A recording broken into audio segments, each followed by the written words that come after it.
Olá, olá, tudo bem? Bom, gravei este vídeo, né, para mostrar alguns exemplos, né, de como a análise econômica do direito pode ajudar, né, em resultados eficazes para a sociedade. Então, hoje, especificamente, nós vamos falar, né, sobre os contratos inteligentes e como ele vem se comportando, né, no mercado. Então, o artigo, né, de estudo, de leitura, já está disponível no Moodle, tá? E vamos começar então, né? Olha lá, de imediato precisamos saber, né, o que é contrato. Então, essa palavra, né? Contrato, trato com, então já se pressupõe que tem mais de uma pessoa, certo? Do latim, contracto, né? Contrai nominativo mais acto, a ação. E aí a gente vem, né, com esse questionamento, né? O que é um contrato? Eu trouxe a definição da autora Maria Helena Diniz, né, de uma forma simplória, para que a gente possa começar a discutir, né, a entender a respeito do assunto. E ela diz assim: o contrato constitui uma espécie de negócio jurídico de natureza bilateral ou plurilateral, dependendo para sua formação do encontro da vontade das partes, por ser ato regulamentador de interesse privado. Então, tá. Então, assim, contrato entenda-se como um negócio jurídico, né? Nós dizemos assim, tecnicamente, que ele é um negócio jurídico de natureza bilateral, ou seja, ele precisa de uma ou mais pessoas, né? Com a vontade, encontro de vontade. É preciso que haja essa vontade livre entre as partes, né? E regulamentador de interesse privado. Ou seja, são duas pessoas particulares expondo as suas vontades a respeito de algo. Dentro do direito, nós dizemos que ele é regulado pelo direito privado, né? Ele está dentro do direito civil, o contrato, devido ser uma das características dele isso, ele ser feito, realizado por la vontade das pessoas, né? Dos particulares em si. E esses contratos, eles são regidos por princípios, né? Esses princípios, eles devem estar presentes. E quais são eles? Autonomia privada. Atribui às pessoas a possibilidade de regulamentar os próprios interesses, criando situações de direitos subjetivos, pessoais ou reais, porém de forma limitada. Ou seja, essa autonomia, ela é a prevalência da vontade das partes, né? Então, são eles que vão querer conforme eles estabeleceram e eles têm essa autonomia de poder dizer quais são as suas vontades, mas isso não aberto, também limitado, certo? Função social. Condiciona as partes ao atendimento do bem comum e dos fins sociais. O que seria a função social? Dizemos que ele é o equilíbrio econômico-financeiro para as partes, né? Então, é aquele equilíbrio, né, de atingir a distribuição das riquezas, certo? Força obrigatória, ou o pactum sunt servanda. As partes devem cumprir as obrigações exatamente como estabeleceram. Ou seja, o contrato faz lei entre as partes, né? Então, essa força obrigatória nada mais é do que a obrigação, né? A obrigação que as partes acordaram deve ser cumprida. Outro princípio que deve fazer parte dos contratos é a boa-fé objetiva, né? Então, a boa-fé objetiva, a lisura, a honestidade das declarações e das condições de uma das partes para com a outra não se pode utilizar da má-fé. Ou seja, essa ética, né, que deve estar posta entre os contratantes. E essa boa-fé objetiva é a relação, ela deve estar na relação entre esse contrato, entre A e B, que constituíram esse negócio jurídico. Um outro princípio também que faz parte dos contratos, né, é a relatividade dos efeitos, ou seja, interpartes. Os contratos só produzem efeito entre os contratantes, não afetam a terceiros. Então, essa relatividade quer dizer que este contrato, este negócio jurídico, ele está posto para apenas os contratantes, as partes que fazem parte desse negócio jurídico, né? E daí, os autores, né, eles nos trazem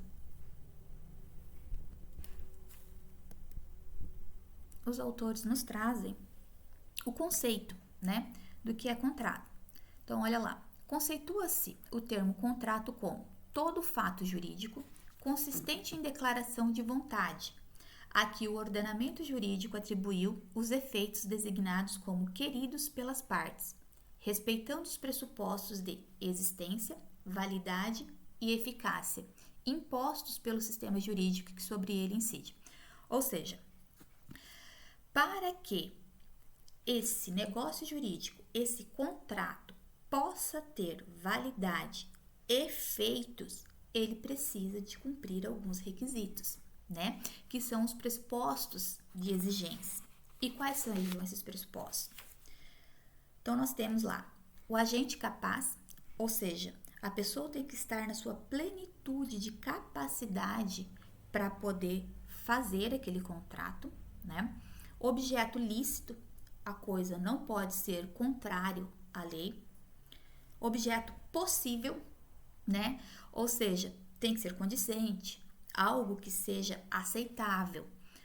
Por exemplo, não se pode querer a herança de pessoa viva, porque a herança ela só pode ser após o falecimento, né? Um objeto determinado ou determinável, ou seja, ele tem que ser caracterizado, né? Nós precisamos descrevê-lo, certo? Vontade livre e consciente, né? A pessoa não pode estar coagida, ela tem que estar, por isso, na sua plenitude, para que ela possa exercitar as suas vontades, né? Forma prescrita ou não defesa em lei, ou seja, é preciso que haja uma norma que regulamente, né, normatize esses negócios jurídicos. E todos esses requisitos, né, eles são cumulativos para que esse contrato, esse negócio jurídico, ele possa ter, né, a sua validade, o seu efeito, né? Olha aí, meus caros, eu trouxe os exemplos, né, de contratos. Por exemplo, casamento. O casamento, ele é um contrato, porque nós temos agente capaz, né? Temos a vontade das partes, o objeto lícito, ou seja, não pode ter um casamento anteriormente, porque se tiver um casamento anteriormente, aí é bigamia. Então, aí você não vai ter o objeto lícito, né? Seria um objeto ilícito. Mas digamos que há um consenso, né? Há um objeto lícito e um terceiro que regulamenta isso, o Estado, por meio das normas, né? Olha lá, uma outra situação, a casa, né? Então, o contrato de compra e venda de um imóvel. Então, nós temos, né, um agente capaz, né, as pessoas em suas plenitudes, o objeto lícito, a vontade das partes, um registro em cartório, porque para que haja a transação, né, do imóvel, é preciso que haja o registro público, porque a lei determina, então tem um terceiro regulando isso tudo. Mas, né, com as novas demandas, né, e a evolução da sociedade, novas situações se apresentam, né? Novos modelos se apresentam. E os autores, né, continuam nos dizendo que, indiscutivelmente, os contratos, desde a antiguidade, sempre instrumentalizam acordo de vontade e operações econômicas. Ocorre que os contratos atuais são por muitas vezes complexos e que, considerando as falhas de mercado, as assimetrias informais entre os pactuantes e os descumprimentos contratuais, acabam por não cumprir sua função social, gerando altos custos de transação a todos que participam direta e indiretamente da relação contratual. Ou seja, quando se faz o acordo, né, se faz o contrato, a negociação à vontade das partes. A questão, o problema é na hora de executar, na hora de cumprir esses contratos, né? E aí, pois bem, né? Eles continuam nos dizendo, né? As relações contratuais evoluíram e novos contratos em espécie surgiram com o desenvolvimento da sociedade mundial.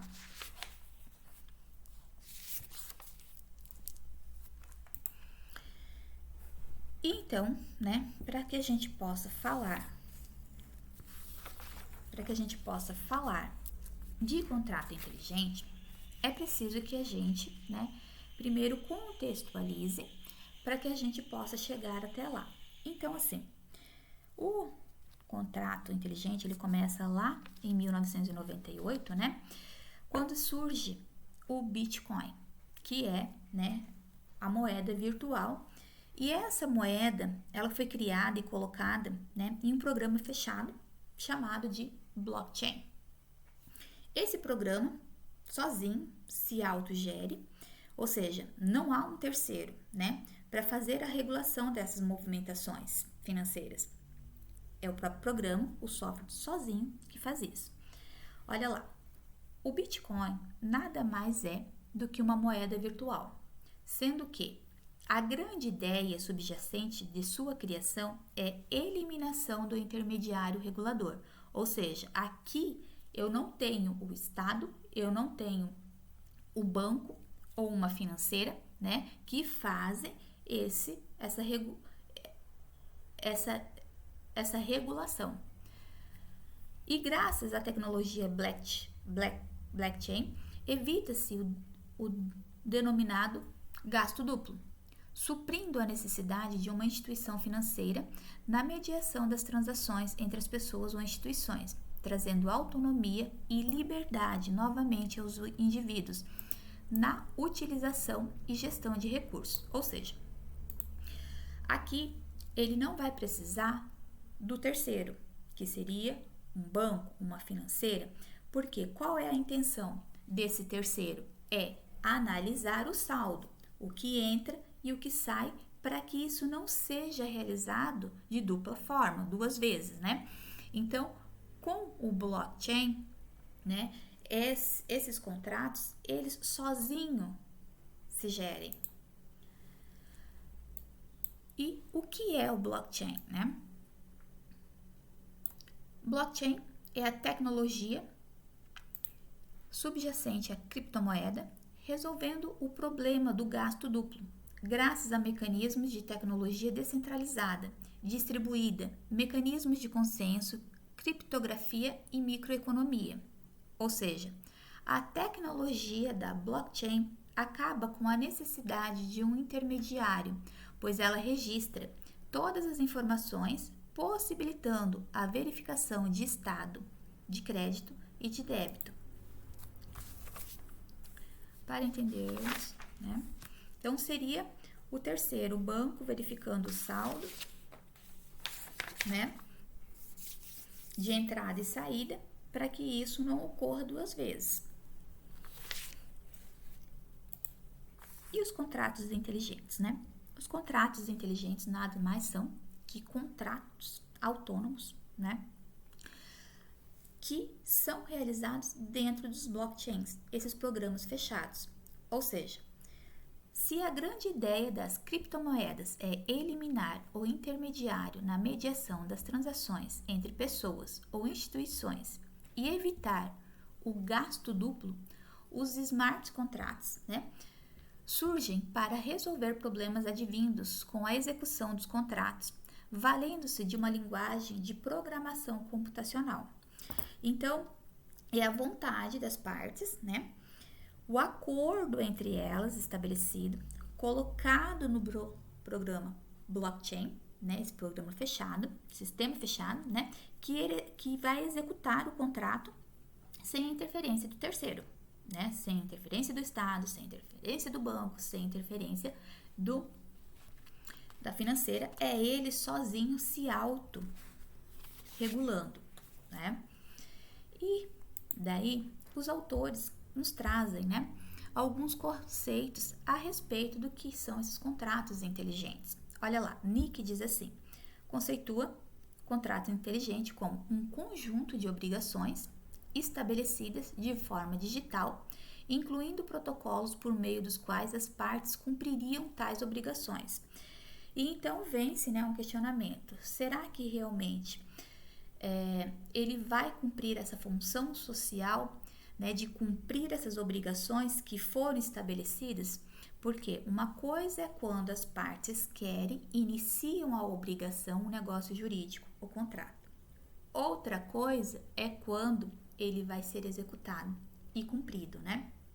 E aí ele continua, expondo que as obrigações contratuais poderiam ser reproduzidas por meio de algoritmos que realizariam registro, monitoramento e execução dos contratos, contribuindo para o mínimo de inadimplemento nas relações contratuais, pois todas as cláusulas estariam traduzidas no algoritmo e registrados em um software, programa, para monitorar o cumprimento das obrigações executadas. Então, é o próprio programa, né, que vai se autogerindo. Ainda, né, eles trazem, né, um outro conceito do jurista Caio, dizendo, né, os contratos inteligentes são programas de computadores, softwares, que podem ser executados em uma rede ponto a ponto, como, por exemplo, a rede blockchain, com o objetivo de automatizar a execução daquilo que foi programado sem a necessidade de uma autoridade externa confiável. Então, é o próprio programa se autogerindo, se auto-executando, né?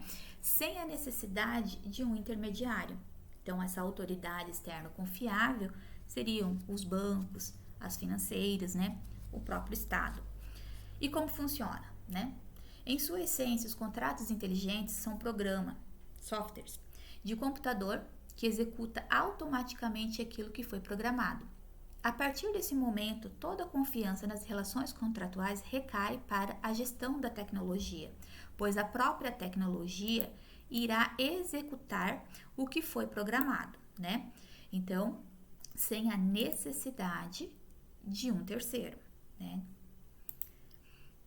E como, né, a análise econômica do direito pode ajudar? Bom, a análise econômica do direito utiliza-se da metodologia da ciência econômica aplicada aos programas sociais jurídicos, na busca de constituir políticas ponderando questões de custo-benefício, custo de oportunidade, escassez de bens, eficiência, podendo criar modelos econômicos e matemáticos conciliados a problemas jurídicos, constituindo-se inúmeros benefícios na elaboração de normas e nas relações contratuais.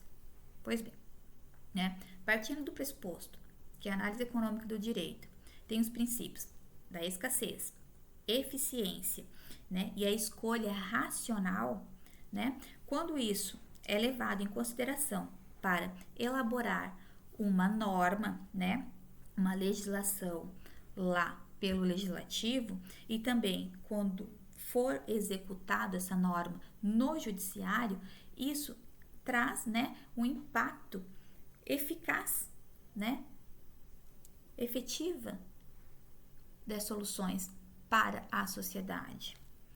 Todo contrato é a consagração de uma operação econômica.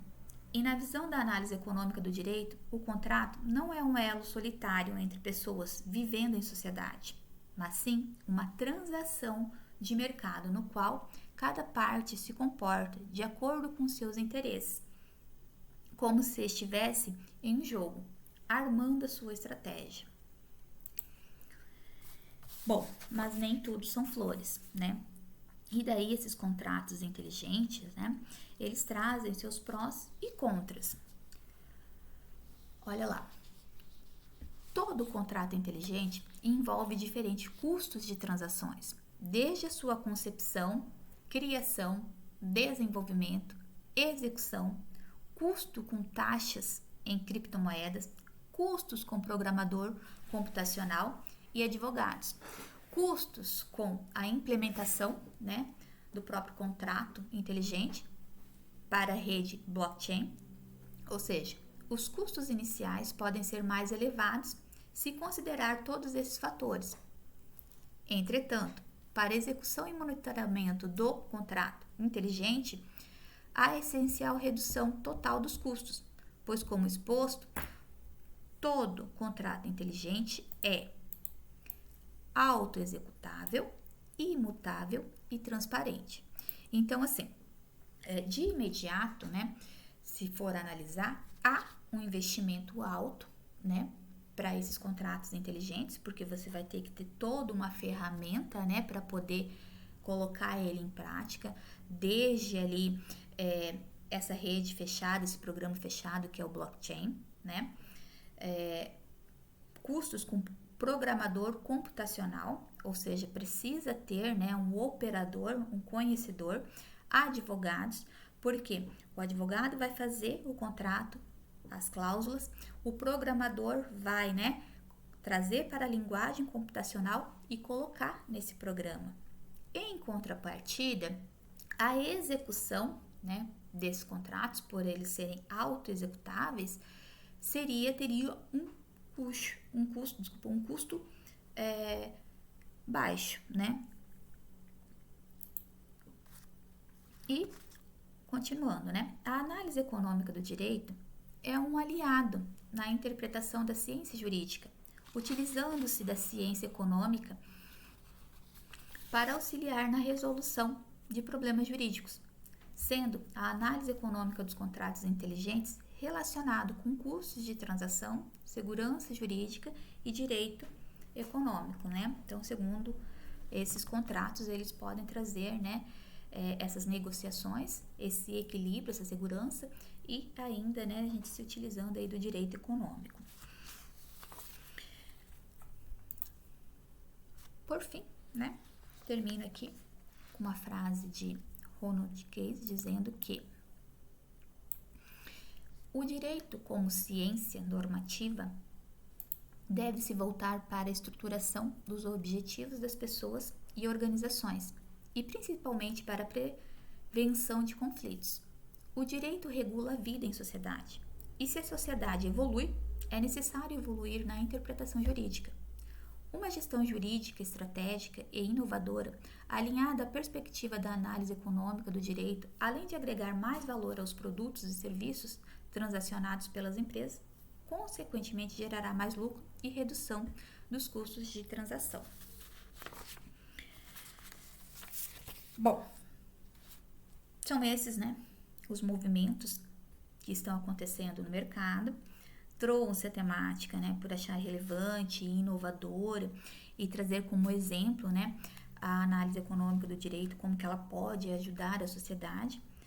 Mas daí também, né, eu encerro dizendo que esses contratos inteligentes, né, eles não são considerados contratos por hora, né, dentro da normativa jurídica não são considerados porque não há, né, uma regulamentação a respeito. Então, há essa falta de normativa, né? Vamos ver aí pelos próximos anos, né, dentro dos 5, 10 anos, como que isso vai se portar, até porque tem aí o projeto de lei, né, para regulamentação da tecnologia em si, mas é interessante, né, que a gente saiba e veja o que está acontecendo, né, por aí, para que a gente tenha também até como pensadores com senso crítico, né, de como que a gente pode também se portar e ajudar, né, dentro da sociedade. E daí, né, a referência que já está aí disponível para vocês, de onde nós tiramos, né, esse artigo para estudo. Tchau, tchau. Vamos nos ver no próximo vídeo. Nós vamos estudar a eficiência do judiciário, né, à luz da análise econômica do direito, como que então a análise econômica do direito pode, né, estar ajudando dentro do Poder Judiciário. Tchau, nos vemos lá!